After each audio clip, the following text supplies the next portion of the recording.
Hello friends, मैं देवराज आप सभी का यूनिक कैरियर पॉइंट पर स्वागत करता हूं। सभी को नमस्कार, राम राम, जय श्री कृष्ण, सत श्री अकाल। जैसा कि आप सभी को पता है कि 2017 में जो एग्ज़ाम हुआ था, यानी कि 15 अक्टूबर 2015 को, तो ये आपको प्राथमिक स्तर जो आपका प्राइमरी लेवल का यूपी टेट हुआ था, उसका जो एग्ज़ाम था, उसका पेपर, उसमें से बाल विकास एवं शिक्षण विधि इस वीडियो में आपको कराया जाएगा। जो आपकी CDP है, ठीक है, वो आपको इसमें वीडियो में 30 क्वेश्चन जो हैं कंप्लीट कराए जाएंगे। ठीक है, क्वेश्चन नंबर पहला दे रखा है। क्वेश्चन स्टार्ट करने से पहले आप लोगों को बता दें कि अगर आपने अभी तक चैनल को सब्सक्राइब नहीं किया है तो चैनल को सब्सक्राइब कर लीजिए और लाइक कर दीजिए और शेयर भी कर दीजिए, जिससे कि और लोगों को भी इस चैनल के बारे में, इस वीडियो के बारे में जो है पता चल सके। ठीक है, तो क्वेश्चन नंबर फर्स्ट दे रखा है, निम्न में से कौन सा अधिगम के पठार का कारण नहीं है? अधिगम के पठार का कारण नहीं है, तो ऑप्शन दे रखे हैं, प्रेरणा की सीमा, विद्यालय का असहयोग, शारीरिक सीमा, ज्ञान की सीमा। तो यहाँ पर ऑप्शन बी हो जाएगा, विद्यालय का असहयोग जो है अधिगम के पठार का कारण नहीं है। जैसा कि सीखने की मात्रा तथा समय अथवा प्रयास के परस्पर संबंध को चिन्हांकित करने पर जो वक्र रेखा प्राप्त होती है उसे अधिगम वक्र रेखा कहा जाता है। अधिगम वक्रों में कभी कभी देखा जाता है कि अधिगम वक्र का कुछ भाग अत्यंत कम उन्नति को प्रदर्शित करता है। नगण्य उन्नति को प्रदर्शित करने वाले इस प्रकार के भाग अधिगम के पठार कहलाते हैं। अधिगम पठार बनने के कई कारण हो सकते हैं, जैसे अधिगमकर्ता की आवश्यकता, ध्यान, रुचि, उत्साह, वातावरणीय व्यवधान, थकान, मनोशारीरिक सीमा, प्रेरणा की कमी, ज्ञान की सीमा आदि, जो कि विद्यालय का असहयोग कारण नहीं होता है। ठीक है, असहयोग इसका कारण नहीं होता है। क्वेश्चन नंबर 2 दे रखा है, अधिगम अनुभव और प्रशिक्षण के परिणाम स्वरूप व्यवहार में परिवर्तन है। यह कथन किसके द्वारा दिया गया? गेट्स, वान्य, मार्गल और गिलीलैंड, स्किनर या क्रॉनबेक। तो ऑप्शन ए हो जाएगा, गेट्स व अन्य के अनुसार कहा गया अधिगम अनुभव और प्रशिक्षण के परिणाम स्वरूप व्यवहार में परिवर्तन है। ठीक है, क्वेश्चन नंबर 3 है, स्टैनफोर्ड विनय परीक्षण मापन करता है व्यक्तित्व का, पढ़ने की क्षमता का यानी कि दक्षता का, बुद्धि का, या उपरोक्त में से कोई नहीं। तो आंसर हो जाएगा इसका ऑप्शन सी, यानी कि बुद्धि का। स्टैनफोर्ड विनय परीक्षण जो है बुद्धि का मापन करता है, जो कि 1905 में विनय ने अपने सहयोगी साइमन के साथ, ठीक है, किसके साथ? सहयोगी साइमन के साथ मिलकर आधुनिक प्रकार का सबसे पहला सफल बुद्धि परीक्षण तैयार किया था। क्वेश्चन नंबर 4 दे रखा है, अंतर्मुखी व्यक्तित्व एवं बहिर्मुखी व्यक्तित्व का वर्गीकरण किसने किया है? ऑप्शन है फ्राइड, युंग, मन, आलपोर्ट। बताइए, अंतर्मुखी व्यक्तित्व और बहिर्मुखी व्यक्तित्व का वर्गीकरण जो है किसने किया था? युंग ने किया था। ऑप्शन बी हो जाएगा। यहाँ पर उन्होंने, युंग ने जो है 3 प्रकार के सामाजिक अंतःक्रिया की दृष्टि से व्यक्तित्व की 3 भागों में बांटा था, जो थी अंतर्मुखी, बहिर्मुखी और उभयमुखी। ठीक है, क्वेश्चन नंबर 5, बच्चों के सामाजिक विकास को प्रभावित करने वाले कारक हैं आर्थिक तत्व, सामाजिक परिवेशजन्य तत्व, शारीरिक तत्व और वंशानुगत तत्व। बताइए, क्वेश्चन नंबर 5, बच्चों के सामाजिक विकास को प्रभावित करने वाले कारक आर्थिक तत्व, शारीरिक तत्व, परिवेशजन्य तत्व और वंशानुगत तत्व। बताइए कौन सा हो जाएगा? ऑप्शन बी हो जाएगा, सामाजिक परिवेशजन्य तत्व। इसका आंसर हो जाएगा ऑप्शन बी।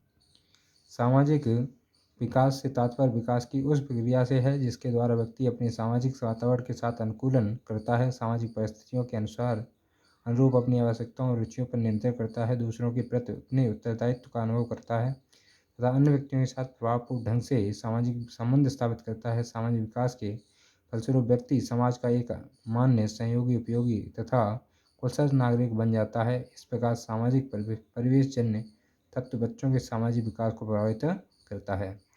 क्वेश्चन नंबर 6 दे रखा है, निम्नलिखित में से कौन सा जो है शारीरिक विकास का एक प्रमुख नियम है? मानसिक विकास से भिन्नता का नियम, अनियमित विकास का नियम, द्रुतगामी विकास का नियम, कल्पना और संवेगात्मक विकास से संबंध का नियम। कौन सा हो जाएगा? इसमें हो जाएगा ऑप्शन बी, अधिनियम विकास का नियम। अनियमित विकास का नियम क्या हो जाएगा? अनियमित विकास का नियम जो है शारीरिक विकास का प्रमुख नियम है। ठीक है, अन्य प्राणियों की अपेक्षा मनुष्य के शारीरिक विकास की गति धीमी और अनियमित होती है। शैशवावस्था में शारीरिक वृद्धि एवं परिवर्तन तीव्रतम गति से होता है।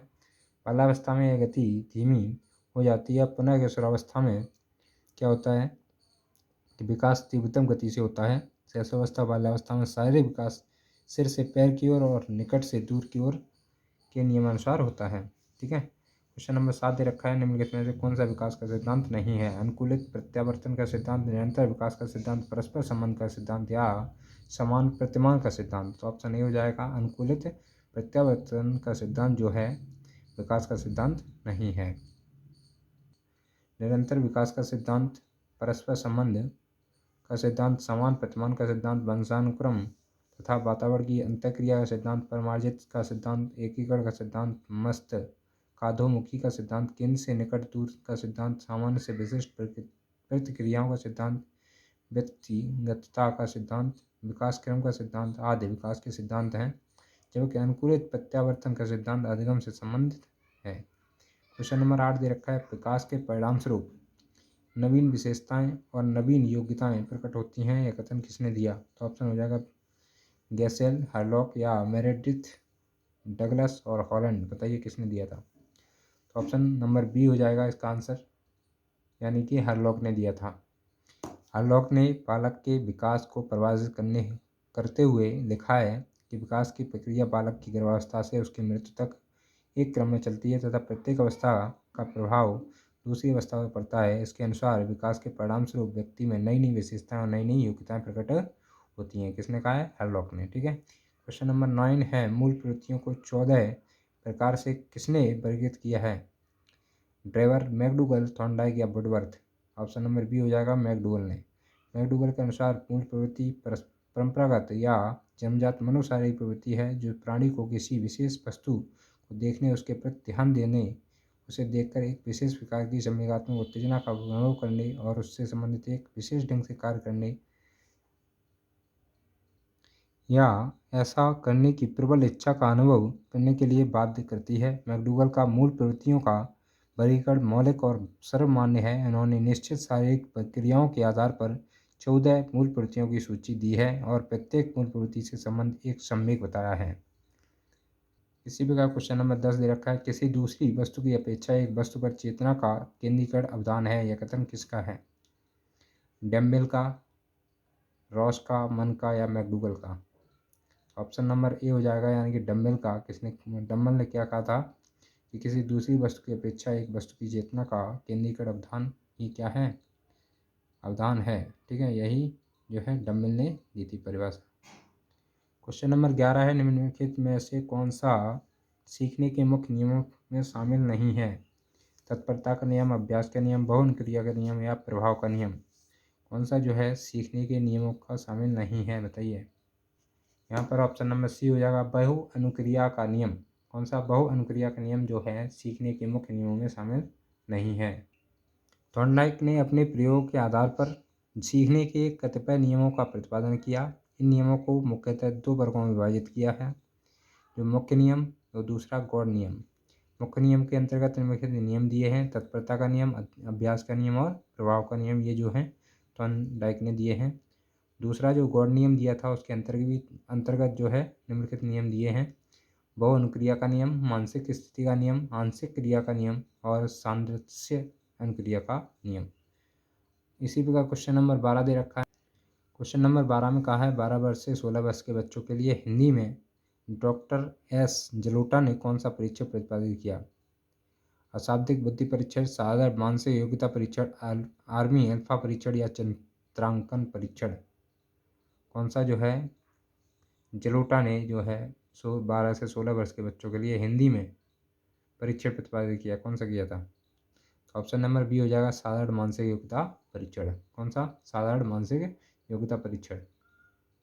पंजाब विश्वविद्यालय के प्रोफेसर एस जलोटा ने एक सामूहिक बुद्धि परीक्षा का निर्माण सन 1963 में किया, जिसका नाम साधारण मानसिक योग्यता परीक्षण रखा।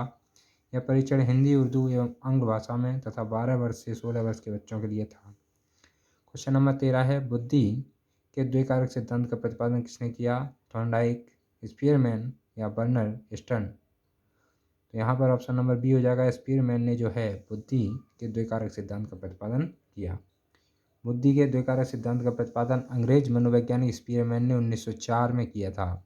इसके अनुसार बुद्धि दो कारकों से मिलकर बनी है, सामान्य योग्यता कारक यानी जी फैक्टर और तथा विशिष्ट योग्यता कारक एस फैक्टर। दो कारकों से मिलकर जो है बुद्धि बनी है। ठीक है। क्वेश्चन नंबर 14 दे रखा है, निम्नलिखित में से योग्य सही नहीं है। कौन सा युग्म जो है सही नहीं है, आपको ये बताना है। ऑप्शन है सीखने का उद्दीपक अनुक्रिया सिद्धांत थॉर्नडाइक, सीखने का क्रिया प्रसूत अनुबंध सिद्धांत BF स्किनर, सीखने का क्लासिकल सिद्धांत पेवलोव, सीखने का समग्र सिद्धांत हल। ऑप्शन नंबर डी हो जाएगा इसका आंसर, यानी कि जो है सीखने का समग्र सिद्धांत जो है किसने दिया है, इसे जो है क्या कहते हैं, अंतर्दृष्टि या सूझ का सिद्धांत भी कहते हैं। इसके प्रतिपादक जो हैं गेस्टाल्टवादी मनोवैज्ञानिक थे, जो कि कौन कौन थे, वोल्फगैंग और कोहलर और कोर्ट कॉफका द्वारा किया गया था। जबकि हल ने सीखने के प्रबल सिद्धांत का प्रतिपादन किया था। ठीक है, हल ने क्या किया था, सीखने के प्रबल सिद्धांत का प्रतिपादन किया था। क्वेश्चन नंबर 15 दे रखा है, इनमें से किसका नाम सुजनन शास्त्र के पिता से जुड़ा हुआ है। क्रो एवं Crow, Carlton, Ross, Woodworth. Option number B हो जाएगा कार्ल्टन। कार्ल्टन को सुजनन शास्त्र का पिता कहा जाता है। सुजनन विज्ञान व्यवहारिक वंशानुक्रम की वह शाखा है जिसके अंतर्गत वंशानुक्रम के सिद्धांतों की सहायता से भावी पीढ़ियों को वंशानुक्रम में प्राप्त होने वाले लक्षणों को नियंत्रित किया जाता है। इससे मानव जाति की नस्ल सुधर सके। ठीक है, इसके कारण मानव जाति की नस्ल सुधर सके। ठीक है, क्वेश्चन नंबर दे रखा है 16, ग्रंथियों के आधार पर व्यक्ति के विभिन्न प्रकारों की चर्चा किसने की है। ग्रंथियों के आधार पर व्यक्ति के विभिन्न प्रकारों की चर्चा किसने की है। ऑप्शन है क्रेसमर, युंग, कैनन और स्पेंजर। तो ऑप्शन नंबर सी हो जाएगा इसका आंसर। कैनन ने जो है ग्रंथियों के आधार पर व्यक्तित्व के विभिन्न प्रकारों की चर्चा की है। व्यक्तित्व में विभिन्न मनोवैज्ञानिकों ने भिन्न भिन्न प्रकार से वर्गीकरण किया है। क्रेसमर ने शरीर रचना की दृष्टि से व्यक्तित्व को 3 भागों में, लंबकाय, सुडौलकाय, गोलकाय में। युंग ने सामाजिक दृष्टिकोण के आधार पर व्यक्तित्व को 3 भागों में, अंतर्मुखी, बहिर्मुखी, उभयमुखी। स्पेंजर ने मूल्यों के आधार पर व्यक्तित्व को 6 भागों में, सैद्धांतिक, आर्थिक, धार्मिक, राजनीतिक, सामाजिक, कलात्मक में। तथा कैनन ने अंतःस्रावी ग्रंथियों के आधार पर व्यक्तित्व के 3 प्रकार, थायराइड ग्रंथि वाले, पिट्यूटरी ग्रंथि वाले और एंड्रिनल ग्रंथि वाले वर्गों में वर्गीकृत किया है। इस प्रकार से आपके चारों ऑप्शन जो हैं क्लियर हो गए, आप इसको नोट कर लीजिएगा। ठीक है, क्वेश्चन नंबर 17 दे रखा है। 17 में क्या दिया है, सृजनात्मकता मौलिक परिणामों को व्यक्त करने की मानसिक प्रक्रिया है। यह कथन किसका है, कोल और ब्रुस का है, ड्रेबल का है या डी हान का है, क्रो एवं क्रो का है। इसका आंसर हो जाएगा ऑप्शन नंबर डी, यानी कि क्रो एंड क्रो ने कहा है सृजनात्मकता मौलिक परिणामों को अभिव्यक्त करने की मानसिक प्रक्रिया है। क्वेश्चन नंबर 18 दे रखा है, विद्रोह की भावना की प्रवृत्ति निम्न में से किस अवस्था से संबंधित है। बाल्यावस्था, शैशवावस्था, पूर्व किशोरावस्था, मध्य किशोरावस्था। तो विद्रोह की भावना जो है पूर्व किशोरावस्था में आती है। ठीक है, विद्रोह की भावना जो है पूर्व किशोरावस्था में जो है इसका प्रवृत्ति इसकी होती है। इसमें लिखा हुआ है, पूर्व किशोरावस्था जो है 12 से 14 वर्ष के किशोरों में शारीरिक और मानसिक स्वतंत्रता की ओर प्रबल भावना होती है। अतः यदि उस पर किसी प्रकार का प्रतिबंध लगाया जाता है हो, उसमें विद्रोह की ज्वाला फूट जा पड़ती है। कोलेस्निक का कथन है, किशोर प्रवणों को अपने मार्ग में बाधा समझता है जो उसे अपनी स्वतंत्रता का लक्ष्य प्राप्त करने से रोकते हैं। क्वेश्चन नंबर 19 है, सीखने की वह अवधि जब सीखने की प्रक्रिया में कोई उन्नति नहीं होती कहलाती है। सीखने का वक्र, सीखने का पठार, स्मृति या अवधान। तो सीखने की वह अवधि जब सीखने की प्रक्रिया में कोई उन्नति नहीं होती है तो सीखने का पठार कहलाता है। क्या कहलाती है, सीखने का पठार। ठीक है, ऑप्शन नंबर बी हो जाएगा। सीखने की अवधि जब सीखने की प्रक्रिया में कोई उन्नति नहीं होती सीखने का पठार कहलाती है। इसकी विस्तृत व्याख्या जो है क्वेश्चन नंबर 1 में जो है आपको बता दी गई थी। ठीक है, क्वेश्चन दे रखा है क्वेश्चन नंबर 20, बुद्धि लब्धि निकालने का मुख्य सूत्र क्या है। मानसिक आय इंटू वास्तविक आय, वास्तविक आय अपॉन मानसिक आय, मानसिक आय अपॉन वास्तविक आय इंटू 100, वास्तविक आय प्लस मानसिक आय। बताइए कौन सा फॉर्मूला इसका सही है। ऑप्शन नंबर हो जाएगा मानसिक आय अपॉन वास्तविक आय इंटू 100, यही ऑप्शन नंबर सी हो जाएगा। इसका answer question option number C Stern और कोहलमान ने सन 1912 में बुद्धि लब्धि, जिसे संक्षेप में आईक्यू कहते हैं, इसका प्रतिपादन किया। और टर्मेन ने क्या किया, मानसिक आयु और वास्तविक आयु के अनुपात में 100 का गुणा करके बुद्धि लब्धि संप्रत्यय को विकसित किया। ठीक है, यानी कि टर्मेन ने क्या किया, उन्होंने फार्मूला दिया किसका, बुद्धि आईक्यू। और अगर बुद्धि आईक्यू का पहला जो है मान, यानी कि संक्षेप में मान जो है, संक्षेप जो है आईक्यू के बारे में किसने बताया, तो स्टर्न और कोहेलमान ने बताया 1912 में। बुद्धि लब्धि शब्द का प्रयोग किसने किया था, स्टर्न और कोहेलमान ने। ठीक है, टर्मेन ने क्या किया, बुद्धि यानी कि आईक्यू का जो है फार्मूला दिया, किस तरीके से आईक्यू लेवल हम किसी व्यक्ति का निकाल सकते हैं। क्वेश्चन नंबर 21 दे रखा है, सीखने में प्रयास और भूल के सिद्धांत का प्रतिपादन किसने किया, कॉलर, पेवलाव या थॉर्नडाइक या गेस्टाल्ट। सीखने में प्रयास और भूल के सिद्धांत का प्रतिपादन किसने किया था, तो ऑप्शन नंबर सी हो जाएगा, थॉर्नडाइक ने। किसने, ऑप्शन नंबर सी, आपका सी आंसर हो जाएगा। सीखने के प्रयास और भूल के सिद्धांत का प्रतिपादन जो है थॉर्नडाइक महोदय ने किया। इसे उद्दीपक अनुक्रिया सिद्धांत, संबंधवाद अनुबंधन का सिद्धांत भी कहते हैं। जब कॉलर ने सूच या अंतर्दृष्टि का सिद्धांत, पेवलोव ने अनुक्रिया अनुकूलित अनुक्रिया सिद्धांत या गेस्टाल्ट मनोवैज्ञानिकों में कोहलर, कॉफका, लेविन सिद्धांत तथा गेस्टाल्ट मनोवैज्ञानिक कोहलर, कॉफका, लेविन, बर्दाइमर जैसे मनोवैज्ञानिकों के नाम सम्मिलित किए जाते हैं। ठीक है, ऑप्शन नंबर सी हो गया इसका आंसर। क्वेश्चन नंबर 22 है, सामान्य संयुक्त कोशिका में गुणसूत्रों के जोड़े होते हैं, कितने जोड़े होते हैं, तो आपको पता है, तो ऑप्शन नंबर बी हो जाएगा, 23 जोड़े होते हैं। ठीक है, कोशिकाओं में कितने जोड़े होते हैं, 23 जोड़े होते हैं। अगर गुणसूत्रों की संख्या पूछ ली जाए तो 46 होती हैं। आप लोगों को पता है, बहुत अच्छी तरीके से आपने जो है जीव विज्ञान यानी कि कंप्लीट करके रखा है।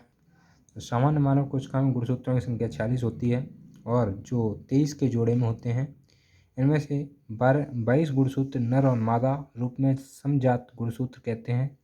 23वें जोड़े के गुणसूत्र स्त्री और पुरुष में समान नहीं होते, जिन्हें विषमजात गुणसूत्र कहते हैं। ठीक है, क्वेश्चन नंबर अगला है 23, कॉलर निम्न में से किससे संबंधित है, प्रेरणा का सिद्धांत, विकास का सिद्धांत, व्यक्तित्व का सिद्धांत या अधिगम सिद्धांत। तो इसका आंसर हो जाएगा ऑप्शन नंबर डी, अधिगम का सिद्धांत। कॉलर जो है अधिगम का सिद्धांत से जो है संबंधित है। ठीक है, ऑप्शन नंबर डी, कॉलर अधिगम के सिद्धांत से संबंधित है। इनके सीखने अधिगम के सिद्धांत को गेस्टाल्ट अधिगम सिद्धांत के नाम से जाना जाता है। इस सिद्धांत को ही पूर्णाकार सिद्धांत, समग्र सिद्धांत या पूर्णाकृति सिद्धांत, अंतर्दृष्टि सिद्धांत या सूझ सिद्धांत आदि नाम से भी जाना जाता है। उन्होंने अपना प्रयोग सुल्तान नामक चिंपांजी पर किया था। ठीक है, चिंपांजी का नाम क्या था, सुल्तान। ठीक है, क्वेश्चन नंबर 24 दे रखा है, क्रिया प्रसूत अनुबंधन सिद्धांत का प्रतिपादन किसने किया, हल ने या फिर थॉर्नडाइक ने, हेगार्टी ने, स्किनर ने। ऑप्शन नंबर डी हो जाएगा इसका आंसर, यानी कि स्किनर ने जो है क्रिया प्रसूत अनुबंधन सिद्धांत का प्रतिपादन किया। सीखने के क्रिया प्रसूत अनुबंधन सिद्धांत के प्रवर्तक जो है मनोवैज्ञानिक पी.एफ. स्किनर थे। इनका महत्वपूर्ण प्रयोग चूहे और कबूतर पर था, किस पर, चूहे और कबूतर पर स्किनर ने जो है प्रयोग किया था। क्वेश्चन नंबर 25 दे रखा है, बुद्धि के तरल क्रिस्टलीय प्रतिमान के प्रतिपादक कौन थे, कैटल, थॉर्नडाइक या Burman, Skinner. Option number A हो जाएगा, कैटल। ठीक है, कैटल जो थे बुद्धि के तरल क्रिस्टलीय प्रतिमान का प्रतिपादन आर.बी. कैटल ने किया था, आर.बी. कैटल ने किया था। कैटल के अनुसार बुद्धि के दो महत्वपूर्ण तत्व क्रमशः तरल बुद्धि और ठोस बुद्धि हैं। तरल बुद्धि को तर्क के आधार पर नवीन समस्याओं को हल करने की योग्यता के रूप में तथा ठोस बुद्धि को शिक्षा, प्रशिक्षण और अनुभव पर आधारित योग्यता के रूप में परिकल्पित किया गया। ठीक है, क्वेश्चन नंबर 26 है, शिक्षण हेतु मानसिक उद्वेलन प्रतिमान का प्रयोग निम्न में से किसके सुधार हेतु किया जाता है, समझ, अनुप्रयोग, सृजनात्मकता, समस्या समाधान। तो ऑप्शन नंबर सी हो जाएगा, शिक्षण हेतु मानसिक उद्वेलन प्रतिमान जो है का प्रयोग सृजनात्मकता में सुधार हेतु किया जाता है। क्वेश्चन नंबर 27 है, गोलमैन निम्न में से किससे संबंधित है, ऑप्शन नंबर बी हो जाएगा, संवेगात्मक बुद्धि। संवेगात्मक बुद्धि स्वयं की एवं दूसरों की भावनाओं अथवा संवेगों को समझने, व्यक्त करने और नियंत्रित करने की योग्यता है। डैनियल गोलमैन ने संवेगात्मक बुद्धि नामक पुस्तक लिखकर इस ओर सभी का ध्यान आकर्षित किया। ठीक है, क्वेश्चन नंबर 27 जो है, क्वेश्चन है, गोलमेज निम्न में से किससे संबंधित हैं? सामाजिक बुद्धि या संवेगात्मक बुद्धि, आध्यात्मिक बुद्धि या सामान्य बुद्धि? इसका आंसर हो जाएगा ऑप्शन नंबर बी, संवेगात्मक बुद्धि। ठीक है। स्वयं की एवं दूसरों की भावनाओं अथवा संवेगों को समझने, व्यक्त करने और नियंत्रित करने की योग्यता है।